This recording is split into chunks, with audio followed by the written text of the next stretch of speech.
I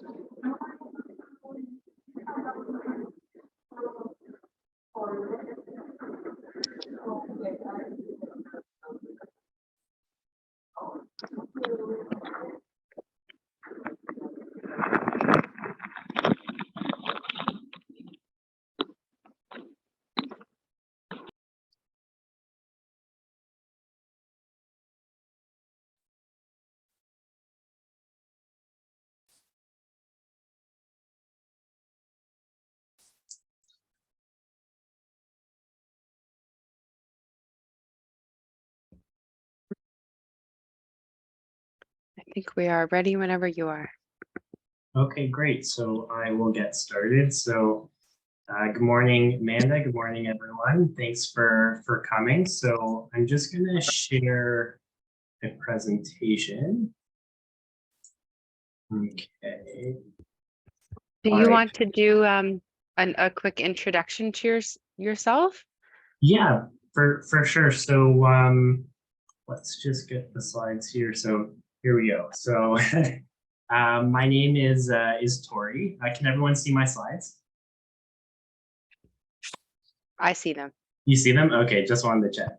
My name is Tori Auld. I am a lawyer. I run my own commercial law firm in Milton, Ontario. So I mainly help small businesses to incorporate, to buy and sell their businesses, and a number of other different tasks in between.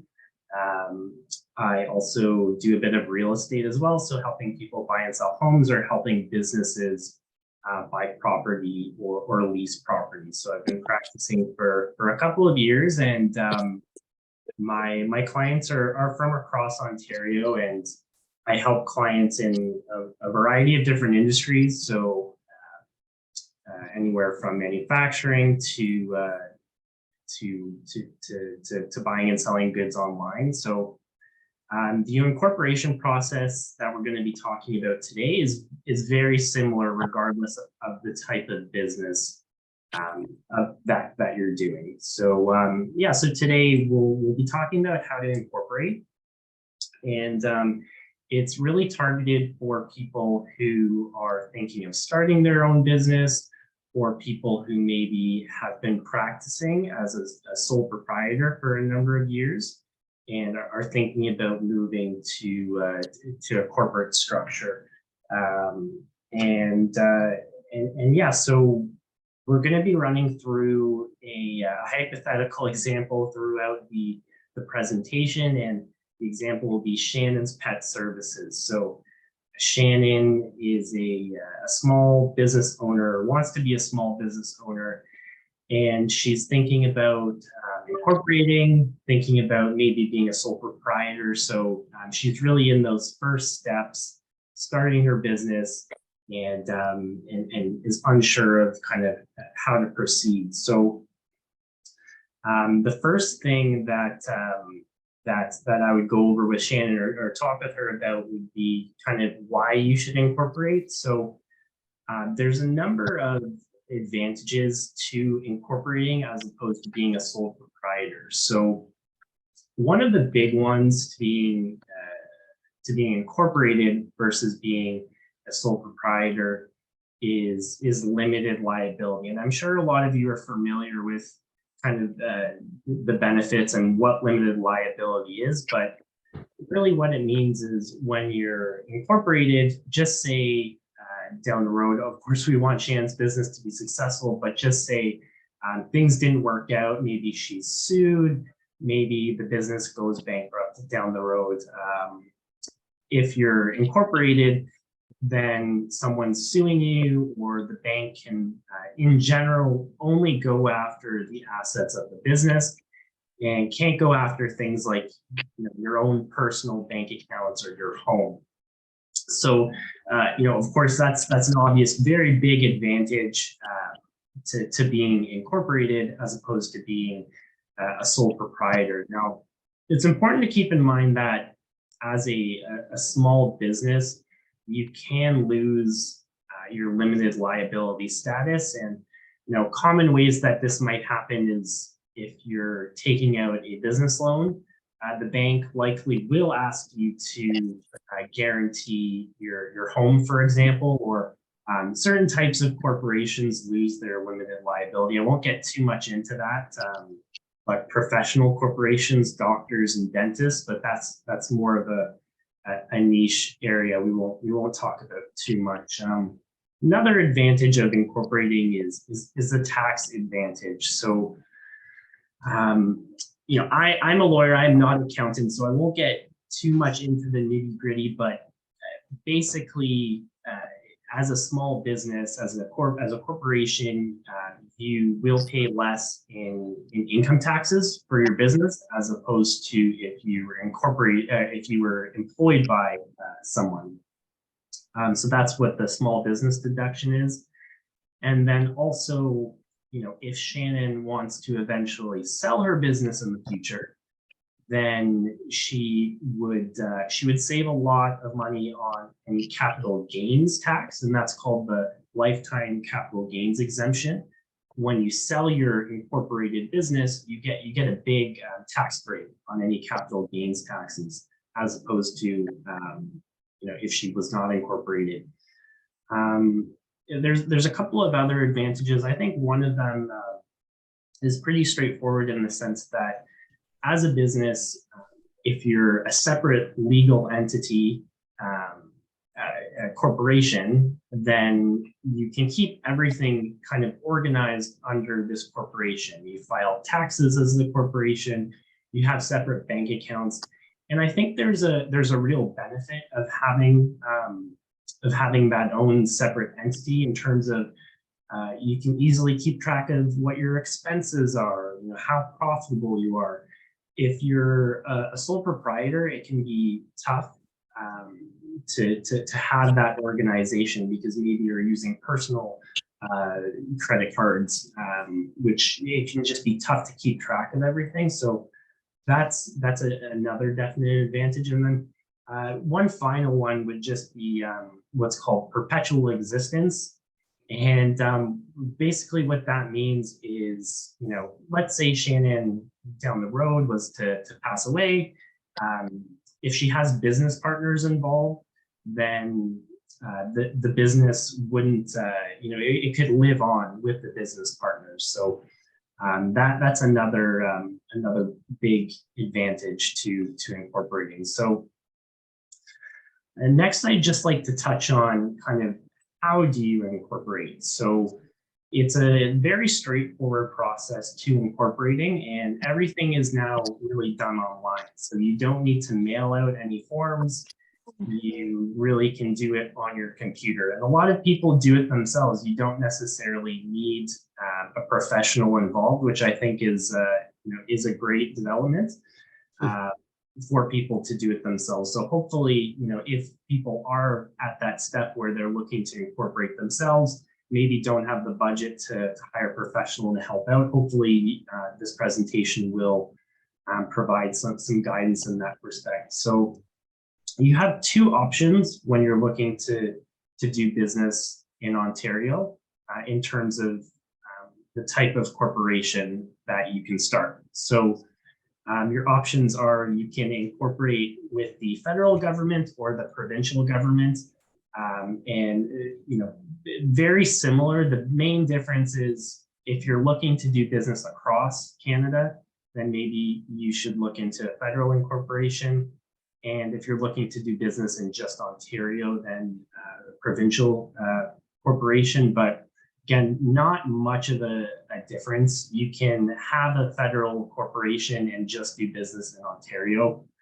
So you can't really go wrong one way or the other, to be honest, in my opinion. So when you are looking to incorporate, these are the fees that it would cost to incorporate federally or provincially. And yeah, it's about $200 or $300. Good morning. The incorporation process is very quick. Let me just okay. Oh, you're all organized after March break, and Oh, yeah. yeah. Still working away. Yeah. No, not really. Just looking to mute whoever is. Oh, you're busy, are you?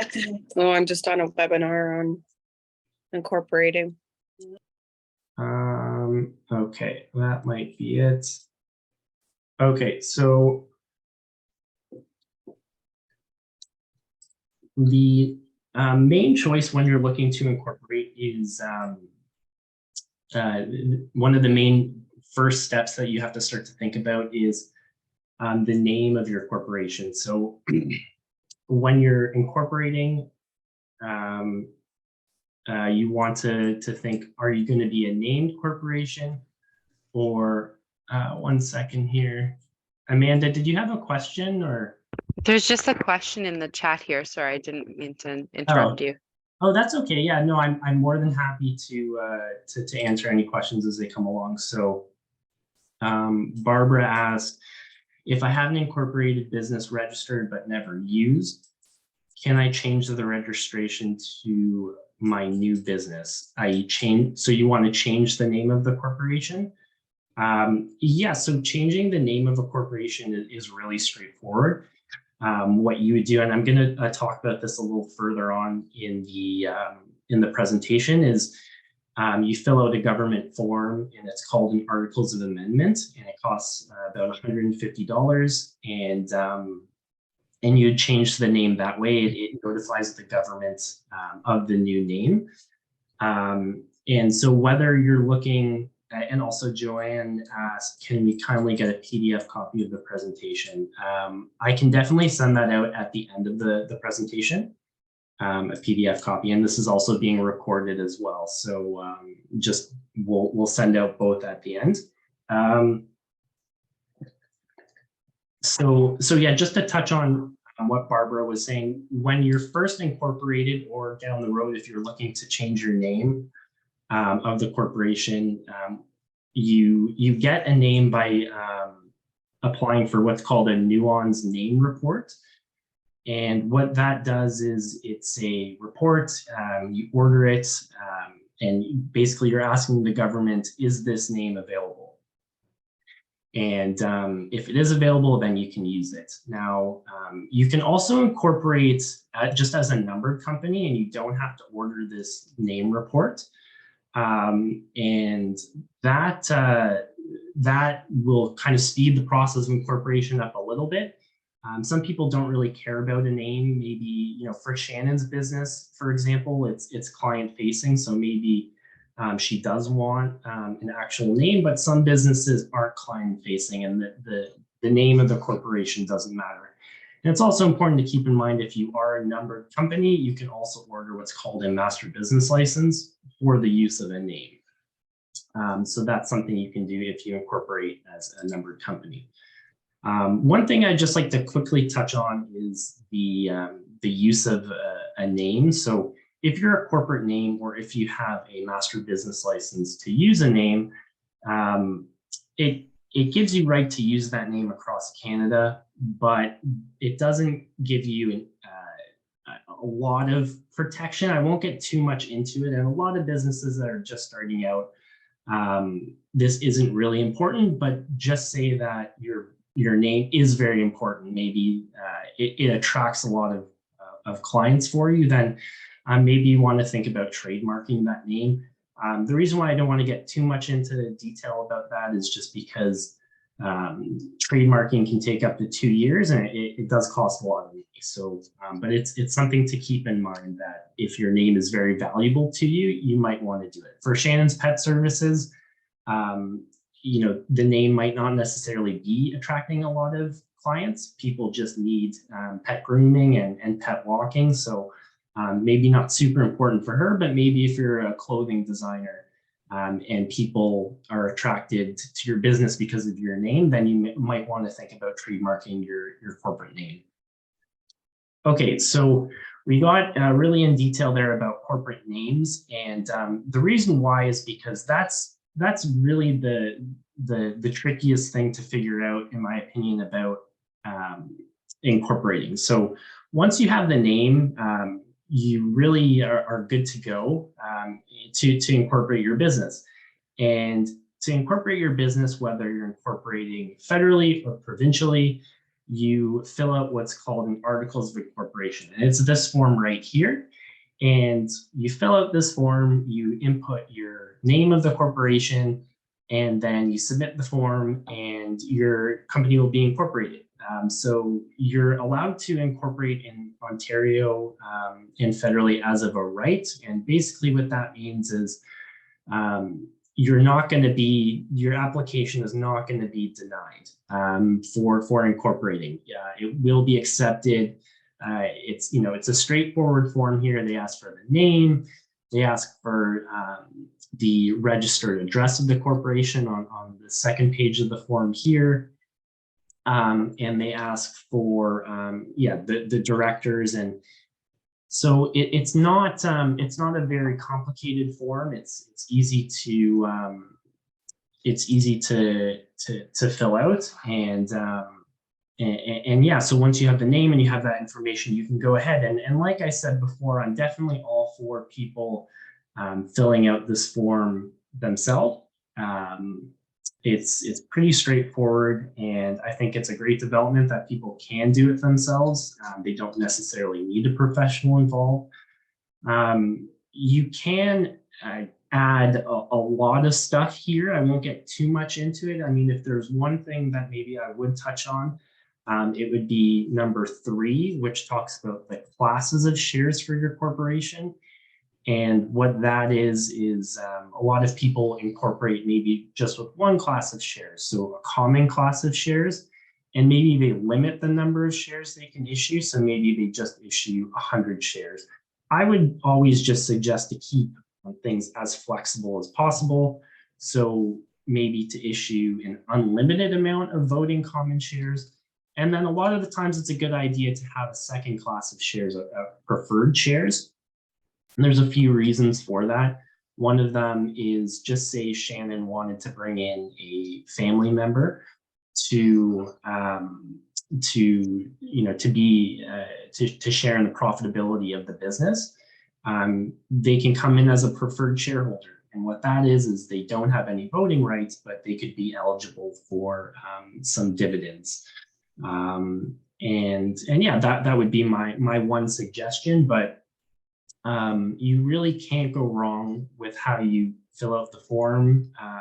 And if there is something you'd like to change, we talked about briefly earlier, just say you want to change your corporate name, or you want to change any of this information, you just file with the government an Articles of Amendment to change that information after you're incorporated. So if you make a mistake, once you submit this form, it's not the end of the world. So you submit the form, and then you're incorporated. So you want to make any changes, file those Articles of Amendments. But other than that, you have a new corporation. And I think there might be one more question. Okay, actually, no, there's not. Okay, so once you have incorporated, the next step that you want to think about is organizing a minute book. So I understand that as a small business, Shannon is definitely really busy with finding clients, with walking dogs, with grooming dogs. So she's definitely going to be really busy. She's going to want to start to think about setting up her HST account, with eventually filing income taxes at the end of the year. So it's a busy time. And I'm a small business owner as well. So I understand that there's a lot of things are pulling you in different directions. And it can be hard to, after you've incorporated, to think about, you're thinking about all of these different things. It's hard to think about these corporate law requirements, this minute book that you are required to keep. I'll explain why you should have a minute book, but first I'd just like to touch on what's in your minute book. What are you supposed to have in this minute book? And there's a picture there of kind of what they look like. They're just big binders that have all of these documents. And then there's also some other documents. I won't get too into detail, but in the minute book, you'll have Articles of Incorporation, which we went over. And that's the form that, you know, we talked about that says you're now a corporation and you're incorporated. And then you're going to have a lot of other things in there. So one of them is the bylaws. And the bylaws are a rule book for how the corporation is run. If there's multiple partners, so if Shannon has another partner, this would be important, the bylaws, because it would outline how are decisions made? Are decisions made unanimously? Are they made 50-50? And how are shares issued? How are contracts signed? So there's a lot of information there that's important. I'd say especially if you, if Shannon has a business partner. Some other things you'll see in the minute book are annual resolutions. So every year a company is supposed to have this document that basically it's a statement that says everything that's been going on in the corporation. The corporation has approved their financial statements for the year, who is appointed to certain roles in the corporation, if there's any dividends issued for the year. So everything that's been going on in the corporation for that year will be in these resolutions. And, you know, I draft bylaws and I draft resolutions for companies all the time, but a lot of people do it themselves. And, you know, it doesn't have to necessarily be anything fancy. You know, you can do it yourself. I think there's another question here. Do documents need to be physical or are they okay to be digital? So that's a really good question. I think there might, I was speaking with another lawyer about this a couple of weeks ago about this requirement, and you know, we were discussing this, and I think there is a requirement to have a physical minute book. To be honest, I have really been keeping everything digital in my practice because I think that when you have a physical document, just say your business has been around for 30, 40 years, you know, down the road, there's going to be, you know, boxes of minute books. And that can be really challenging if you're, you know, selling your business or giving it to a family member to value the business. So I really think it's good practice to keep everything digital. It just makes, I think it makes things more organized, and you're probably not going to have to hire a professional down the road. But yeah, I think there may be a requirement, but I think to be honest that you know, that requirement might not. I don't necessarily think you're going to be in trouble if you don't have a physical copy. And you know, you can always just print out your digital copy into a physical form if it was ever requested by anyone. So I think digital is definitely the way to go, just for organizational purposes. But yeah, that's a great question, Greg. And yeah, so other things you'd have in the minute book, government filings, and just two I listed there. So when you incorporate in Ontario, it's important to know right after you've incorporated, you just have to fill in a form. It's called a Form 1, and it costs about $15 or $20. And it just notifies the government that you've been incorporated, and it takes about 5 minutes to do. So you are required to do that. And then if you're incorporated federally as part of the incorporation process, you have to file what's called an extra provincial filing, and that just gives you permission to operate in Ontario. So those are just two important little filings to keep in mind.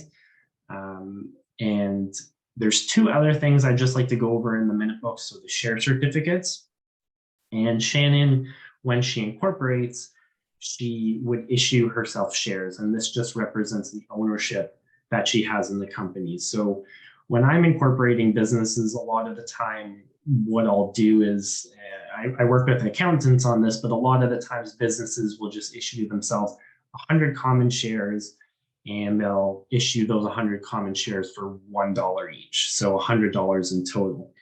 It's important to keep in mind that I know on paper, you know, it's a share certificate, and the importance of documenting this, though, is just something you have to keep in mind, because I know the paper might seem like it's not really important, but it's actually a good idea, and you should do this, is issue yourself the shares, and then when you open up a bank account, so a corporate bank account, you actually deposit the $100 into a bank account to document that you have indeed paid for those shares. That's another requirement, that you just want to have that record down the road. So, maybe for tax purposes or other reasons, you know how much the shares were purchased for. And the last thing is just ledgers, and there's a couple of them here. I don't want to overcomplicate things, but the ledgers are just a list of, there's one that's a list of who owns shares in the company. Another is any property that the company owns, and a few other ones. So those are some of the core documents in the minute book.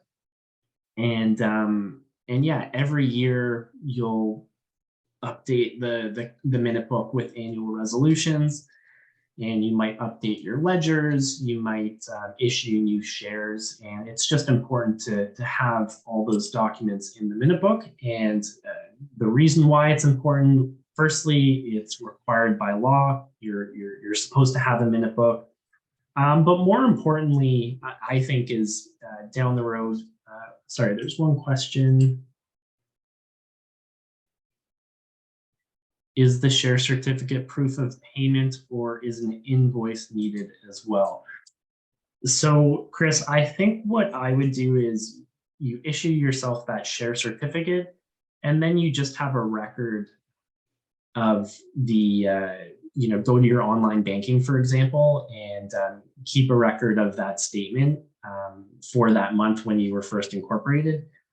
Just to highlight, that is, that $100 that I am moving from my personal bank account to my business account was for payment of my share certificates for ownership in the company. So I hope that answered your question, Chris. And yeah, so going back to just the importance, so it is required. Another thing that I think is really important is if you're selling your business down the road. So down the road, if Shannon wanted to sell her business, what a purchaser is going to ask for first is usually the minute book. And if you don't have a minute book, that might not look so good on the seller.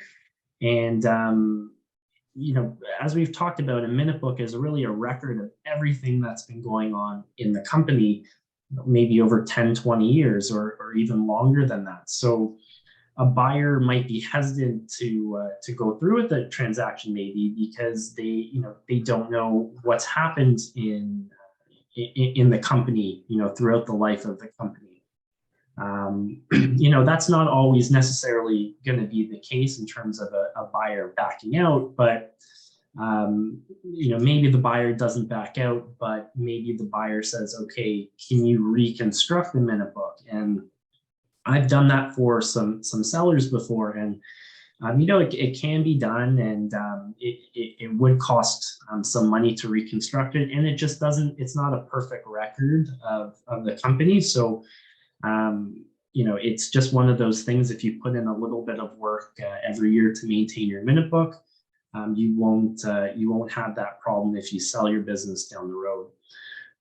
And then finally, I just wanted to talk about third-party requests. So this is another issue that I've dealt with before with clients is, just say Shannon has a business partner or a couple of business partners, and they've been working together for a long time, and then one of the business partners passes away, and the kids of that business partner are now administering the business partner's estate.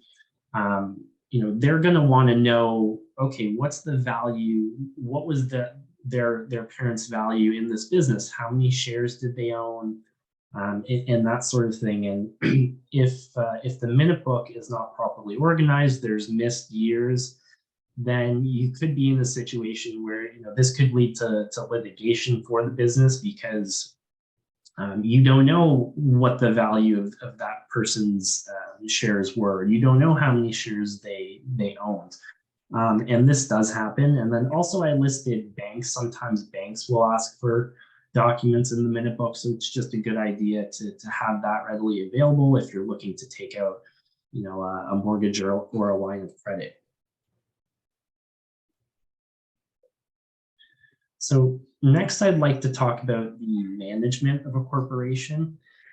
I haven't gone too much into detail about this yet, just because, as you can see, there's 3 different roles, and in the picture, they're all the same person. So Shannon would technically, in a business, if she's the only person operating the business, she would be the shareholder, the director, the officers. So for small businesses, it's maybe something that they don't really, think, why do they need to know this? And I think one of maybe the main reasons is just because it's kind of corporate law lingo. So if you have a minute book, it just kind of helps you understand, to read the minute book. It's kind of like a dictionary. So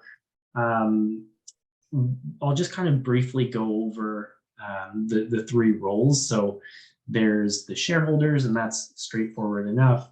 They're the owners of the company, and they're the ones at the end of the year who are approving financial statements and the annual resolutions, and they are also appointing directors. And the directors on paper are the ones who are making all of the decisions on a day-to-day basis. And then the final role is officers, and they're the ones who maybe will, it's a treasurer or a president or secretary. A lot of the times they're just signing documents in that capacity for maybe, let's say, a bank loan or something like that. So I'd like to just talk about directors. So like I said, they're the ones who on paper are running the corporation a day-to-day basis. If they're not doing a good job, Shannon could appoint someone else. And every year in the minute book, you're supposed to have a form that it's called a director's consent form. And the director is consenting to be a director because it's a big responsibility. And they also have to confirm things like they are 18, they're capable, they're not a corporation, and they're not bankrupt. And another area I'd like to touch on is regarding shareholders agreements. So if Shannon's just going into business with herself, a shareholders agreement it's not really something that would be required. But let's say Shannon has a business partner or has 2 business partners. A shareholders agreement is something that I always recommend for clients. And the reason why I recommend it is for a couple of reasons. So what it does is it's basically this agreement, maybe 5 to 20 pages, and it just outlines how the corporation is going to be run with these business partners. So while everyone is on good terms, everyone sits down and we say, okay, how are we going to, appoint directors every year? Or how are we going to, issue dividends? If we have any disputes, how are we going to resolve that? Are we going to have, a lawyer, accountant as an independent third party to come in and have the final say in decisions? Or are we going to go to mediation or arbitration? So it's really good to just sit down and talk about these things. Maybe nothing goes wrong and you don't need any of the clauses in here, but if there's any dispute, it's good just to have these kind of hashed out while everyone is on good terms. And along those lines, let's just say down the road, the business partners have some sort of dispute that they can't resolve. The relationship has soured to the point where they're not going to be able to do business with each other. Now that could lead to litigation because what do you do if you don't have a shareholders agreement? how does one partner back out? It's not agreed to, so maybe the shareholders have different ideas of what to do, and that could turn into a messy situation. As opposed to if you have a shareholders agreement, it kind of acts as a prenup for the business, in the sense that you can have all sorts of different provisions that parties agree to in advance on what to do with the business if the shareholders don't get along. So maybe one partner buys the other partner out for fair market value, or maybe the corporation is dissolved and business partners go their own way, and they take their investment and do that. So it's a really good document to have if you're going to go into business with someone, and it just will save you a lot of time and possibly money in moving on to your next business or your next line of work, and not having to deal with figuring out what to do with this business that the business in this situation that has just turned into a messy one. So that's why I would definitely recommend a shareholders agreement. And one other thing I'd like to touch on is the corporate upkeep. So you have a minute book. You've been running your business for a number of years.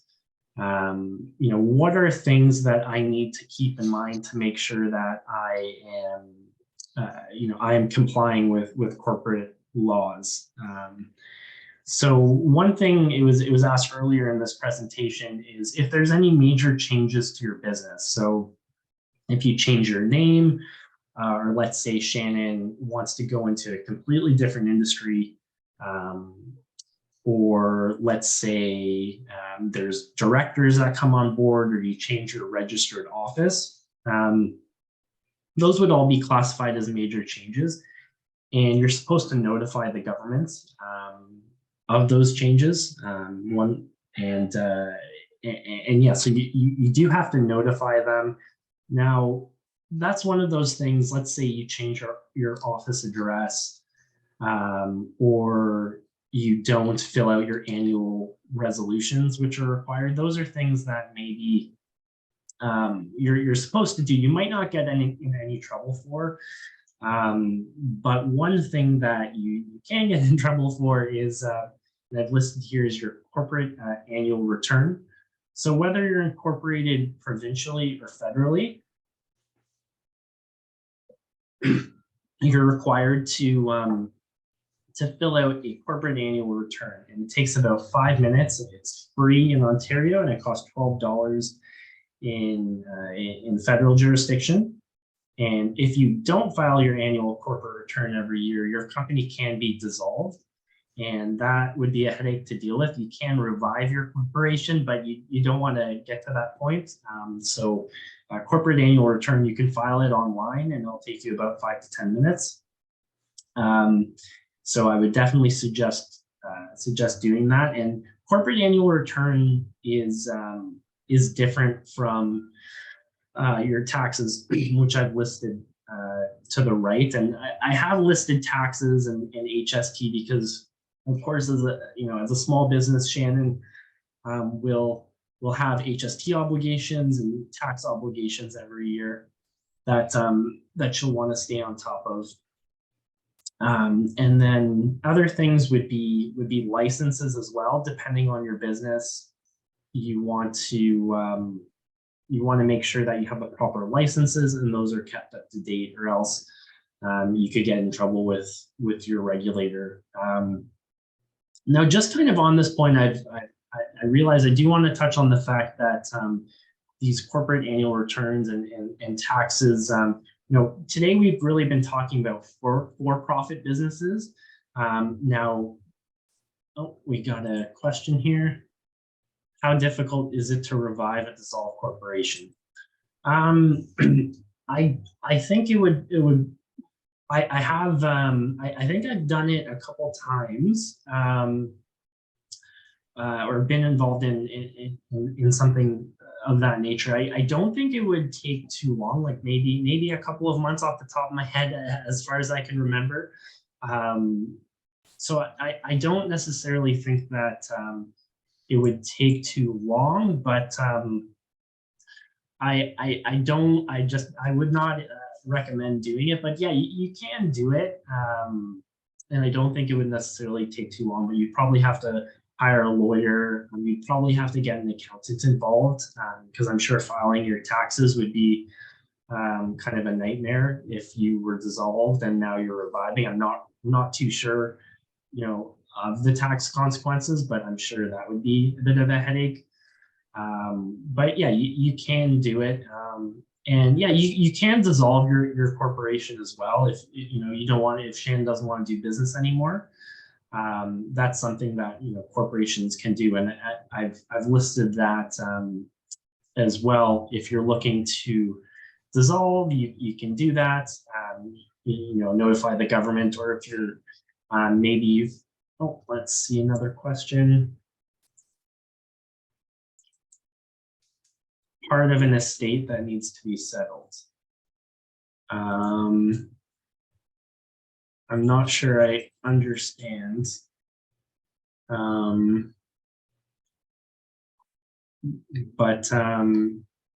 Yeah, so these are some of the main requirements here that you should keep in mind as a small business. Actually, that was one thing I was going to say previously, was we've been talking about for-profit businesses.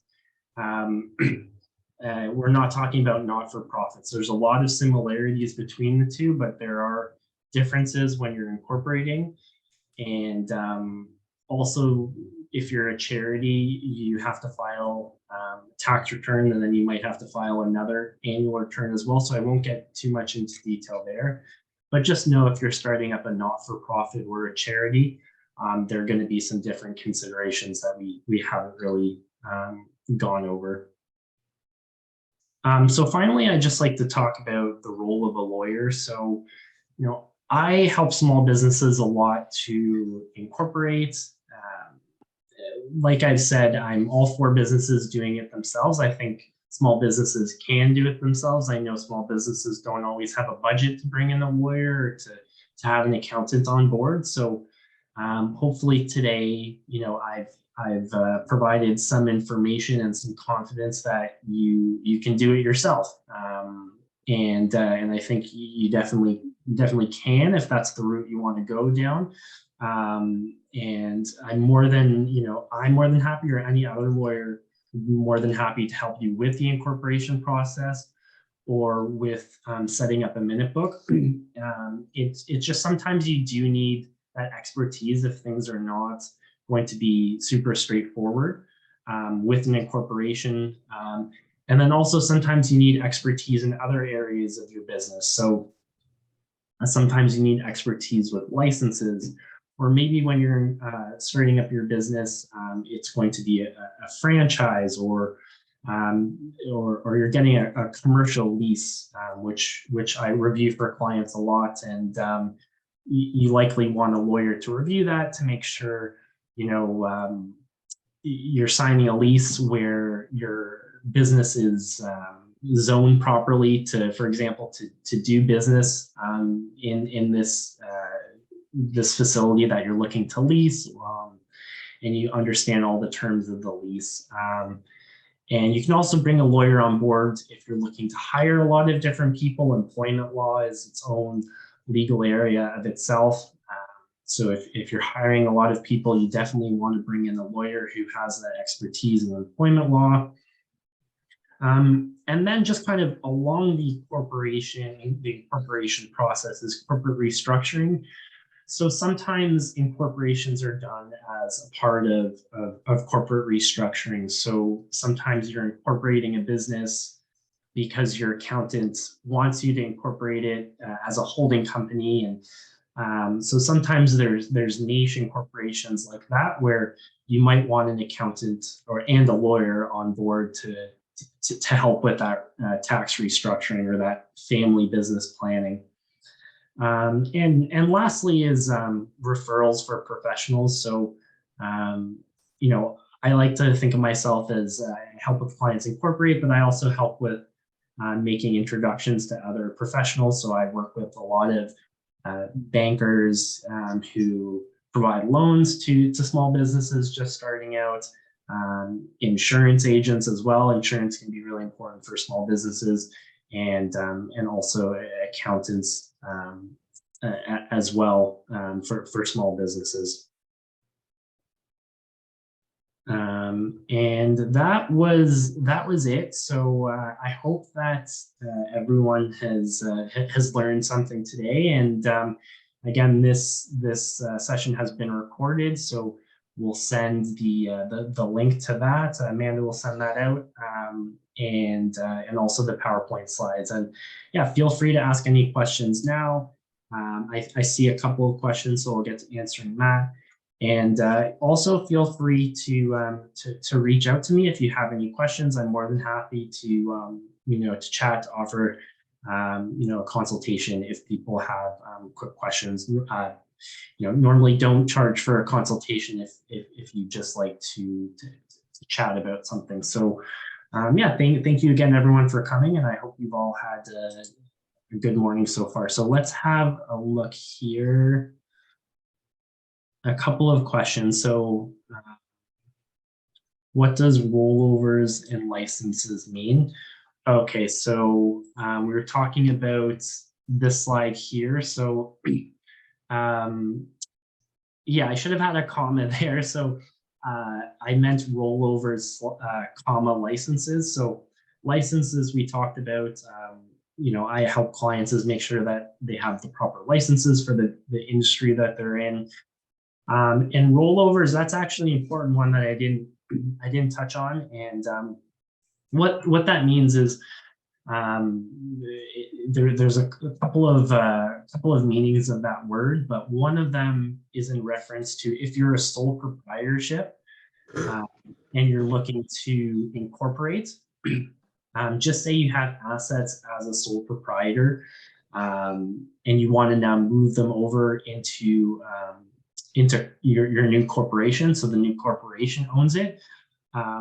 There's something called a Section 85 rollover, and what that does is, I won't get too much into detail about it, but it basically moves the assets from your personal ownership to your corporate ownership on a tax deferred basis. So you don't, you're not going to, if you didn't do it that way and you just sold it to your new business, that would not be an efficient way to do that. So you do a Section 85 rollover, and you need a lawyer involved and an accountant as well to file that form with the CRA. So that's what I meant there. And Amy asked, what are the rules of incorporating for the purpose of selling? Do you have to be incorporated for a set amount of time before selling the business? You don't. You can.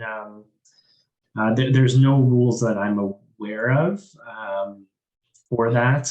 Like in general, maybe there's a certain industry where like a regulator has a license or has a rule that you can't sell your business. But I would say in general, there isn't a rule. You could incorporate it and then sell it the next day. I don't really see a problem with that. So that, I think that's, yeah, that would be my answer to that. Chris asks, if you want to invest more money into your own company, do you have to create shares to sell, or can you just transfer the money and show movement for tax purposes? I don't want to get too much into the tax aspects of moving money into your company, just because I think that would require more of a conversation on what makes sense for your business and your situation. And maybe I could help answer those questions. I think likely would need an accountant as well to make sure what makes sense. So I don't want to really provide too much information there. And Laura asked, can multiple businesses go under the same incorporation, or would each business need to be its own? So you have to incorporate one business at a time. And yeah, so that form that we talked about, the articles of incorporation, is for one corporation. So you couldn't fill out that form and get two corporations. You would get you get one.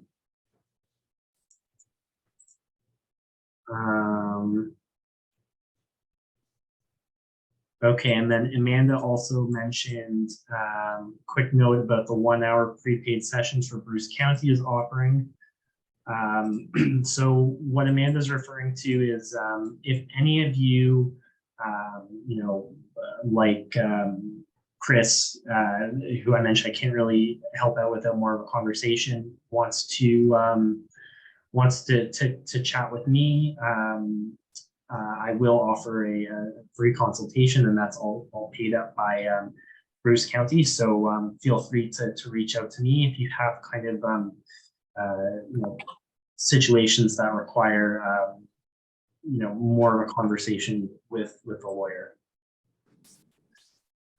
Trying to get to all these questions, everyone. So looks like there's 2 more. Dawn asked, I am preparing an estate plan and I'm totally shocked at the capital gains liability. Would incorporation alleviate this problem? So yeah, there are, that's a whole separate area, Dawn, when you're talking about estates. So generally speaking, yes, there's going to be, you're going to pay income taxes on capital gains. You're going to have likely what's called estate administration tax as well, which is also called a probate tax on the total value of your estate. So yeah, it's a really complicated area, Dawn. And you can get corporations involved in your estate plan, but if you'd like to chat a bit more about that, I think I would just be more comfortable to kind of have a fuller conversation about what type of what your assets look like. Whenever I'm doing an estate plan, or any other lawyer is doing an estate plan, you need to have a full picture of who's in the family, who are you leaving money to, what are your assets, and with that information, then you can start to plan things out, whether you have a corporation, you want to gift assets or anything like that. So I'm sorry I can't be more helpful, Dawn, but I just think it's an estate plan is it's a pretty complicated area. You can't have you can't have corporations involved, and although corporations can also I don't want to, again, big area, I don't want to overcomplicate things, but you can add a corporation, and if you have a corporation, sometimes people have multiple wills where, anyways, I don't want to get too much into it, but maybe, Dawn, we can just have a quick chat at some point this week. I'd be more than happy to kind of learn more about what you're thinking there. So again, I apologize, I can't be more helpful. Yeah, I don't really have enough time to explain, and I would need to learn, or another lawyer would need to learn more about your personal situation. Okay, thank you. And the last question here is, what about different businesses or different business under the incorporation? A different business under the incorporation. I'm not sure I quite understand a different business under the incorporation. So you could, I'm not sure if this is answering your question, but different business names. What about different business names under the incorporation? So what you can do, you can always incorporate under one business name. And then if you want to maybe market with that business name, or maybe you want to operate with a second business name, you can apply for a license. So we talked about that briefly, as a master business license. So if you incorporate a name, you're still allowed to apply for a business license, like not just numbered companies. Like it's not only numbered companies that can apply for a naming license. So if you're a named corporation and you want to maybe market under multiple names, you just apply for a license, and that can be done online. I think it's like $150. And you can buy a new name, and I think the license lasts for 5 years. So so you can definitely do that. Okay, so that looks like it was all the questions. Well, great. So, one more question. How does limited liability work in relation to renting from a sole proprietor? Does the owner of the property building, how does limited liability work in relation to renting from a sole proprietor?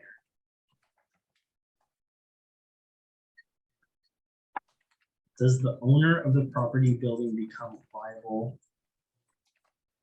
when renting to a corporation?